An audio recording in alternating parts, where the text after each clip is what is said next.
I welcome all of you to our day of reflection, our day, especially of our prayer today. On this day, the feast of Angela Merici. Angela was one who had a very interesting first 20 years or so of her life. She spent a lot of time mourning and grieving because she had lost her parents, lost her favorite uncle, lost a sister, and then lost a best friend. All died. Five people died in her first 20 years or so of life. And those were formative years. But the great thing about Angela Merici is that as we celebrate the feast of this saint, it is her witness to new hope and new life, which really carried her and which we are invited to in every way carry as well.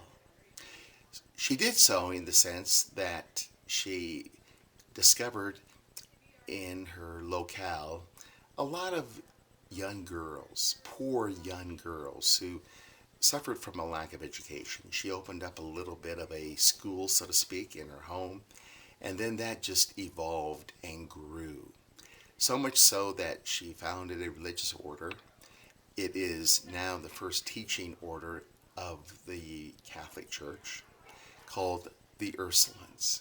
And what I think Angela did was help young girls and young women to come to know the beauty of their gender and how they, as women, have unique abilities and capabilities, unique gifts, and unique talents. In that way, how can they take what they have received as women and share that with all of creation? Give witness to, once again, the God who created them, and therefore live in the image and in the likeness of God.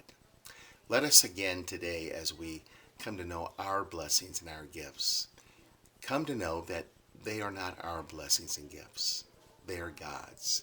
And they are God's in the sense that they are intended to be used in service of one another. Let us again, in that spirit of Angela Merici, who saw the abilities and capabilities, the gifts and talents in young girls and young women, may we see it in ourselves.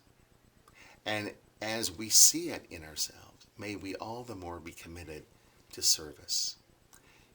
It is then the fact that we become a light in the world for the many in darkness. The world is crippled, I think, in so many ways by darkness at this moment because of any and every reason. But the fact of the matter is that it does not have to stay that way. We can certainly take what we have been given and bring that together, not only individually, but collectively as community, and be a light for the many in darkness. Like Angela Merici, we need to commit our lives to new hope and new life. And in that way, we live that spirit of Angela Merici.